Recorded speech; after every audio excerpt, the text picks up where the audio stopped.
Um, Hi. I have had quite the week. It's been super intense. I feel like I've had a headache, stomach ache, nausea, it's been so bad. I don't even know what's happening anymore, and I think my brain and body are processing it in really intense ways, and it's not great. And on top of that, I haven't really been taking good care of myself. I know I'm stressed and my face is breaking out, and I just haven't been drinking water. I've been on the run a little bit. So today is Wednesday, September 19th, 2018. What a freaking time, fam, let me tell you. So on Friday, the 14th, my friend Meg was coming up for the weekend, and we were gonna spend a birthday weekend doing some stuff. Originally, I was gonna go down to closer to where she lives to see some alpacas with her, but then the earthquake happened, so everyone was kind of like, a lot of roads aren't, great right now, and they were having aftershocks like crazy. So Meg decided to come up to mine for the weekend, and we were just gonna go to some cafes and have a nice time and watch some TV. When she gets there, we eat our pasta out at a town, and then we go back to my place, and suddenly there is a knock on the door, or a ding dong. Someone rang my doorbell, and it was this man that I had seen a couple weeks ago kind of looking through the window of my house, and at the time I thought he was a postman or some official person, I don't know. He asked me that at that time if a university student lived in my house, and I was like, what? No, it's just me. And he was kind of scared off and left.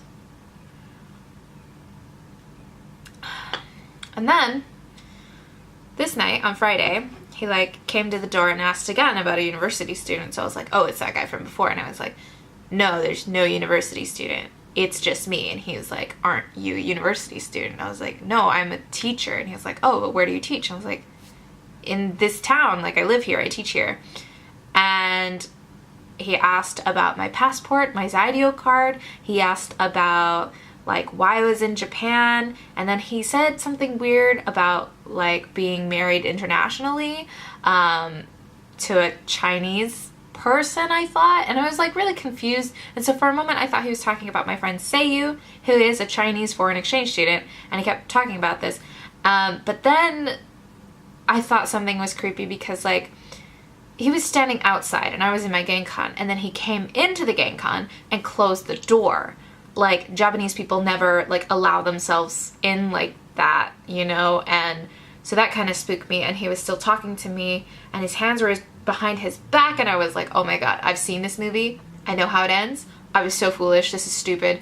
But Japan is just a really safe place, and everyone talks about it like it's so safe, and it is safer than most places. But he's got his hands behind his back, and he's like, you're really pretty, I want to marry you, I'm 51, I live in the next town over. And I was just like, oh no, oh no. And I didn't know what to do. He's in my house now. So I slipped on my shoes, and then I went outside, and he was like, where are you going? And I was like, I'm going to Seiko Mart, I have to get something. And he's like, Seiko Mart is closed. And I know full well that Seiko Mart is not closed because it's my town. And he's like, why don't you come to Fukagawa with me and we can go to Lawson? And I was like, nope. And I had to go back in to get the key so that I could lock it so that he didn't come back in my house if I left. And I was like, actually, I have dinner plans with my neighbor, which is why I was going to Seiko Mart in the first place. So I have to go get stuff.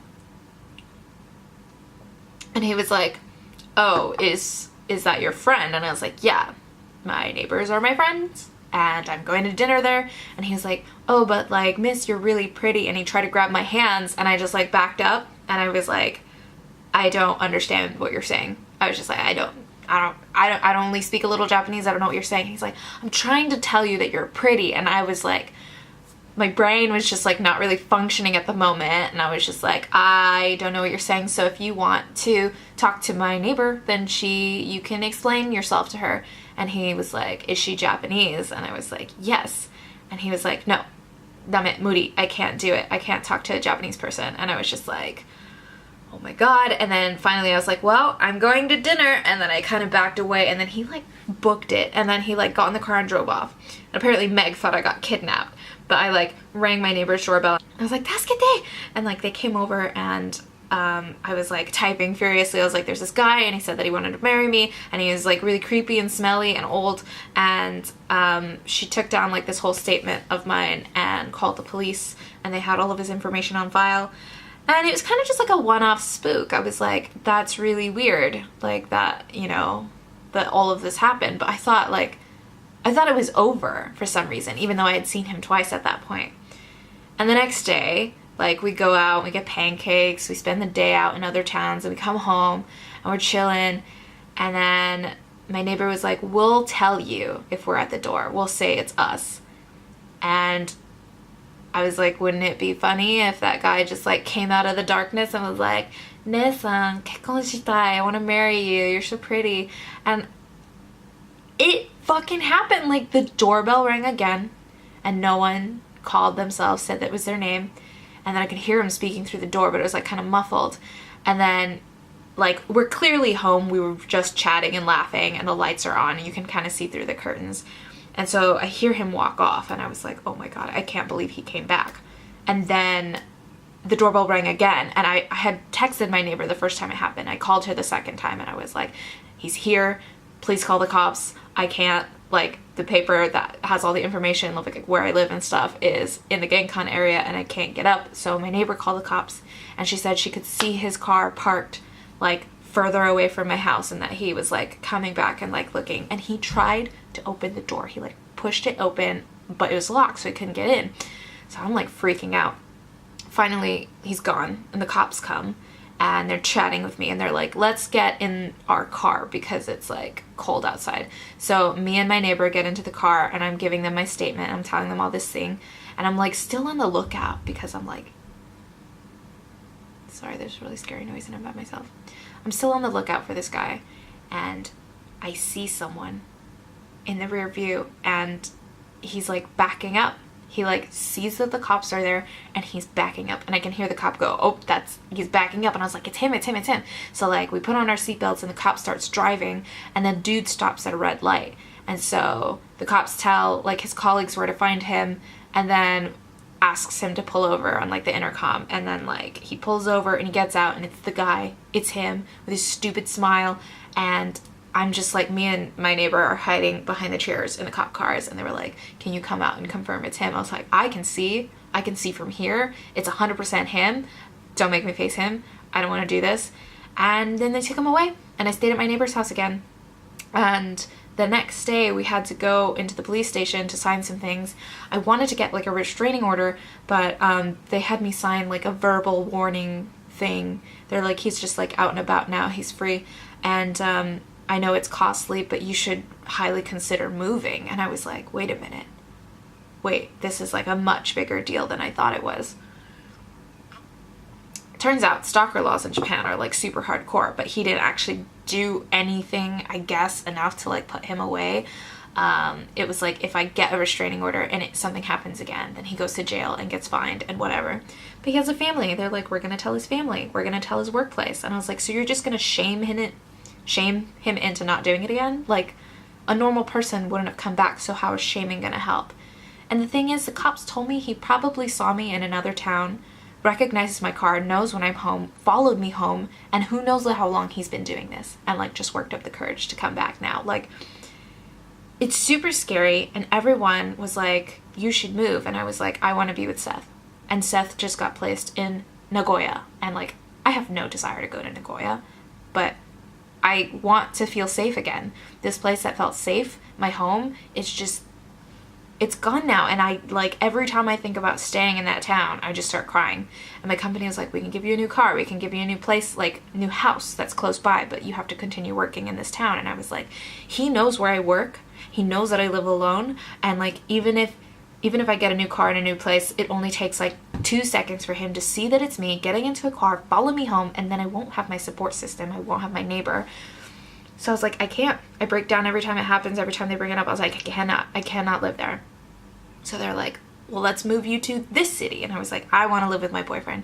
We wanted to do this from the start, and it didn't happen. Like, for some reason, there's something going on that, like, we just keep asking for these things to happen and they're not happening. We don't get what we want. And now I feel like it's like a very dire situation that I live with someone. I cannot live alone. Like, I don't think ever again. Like, that was a fucking awful experience.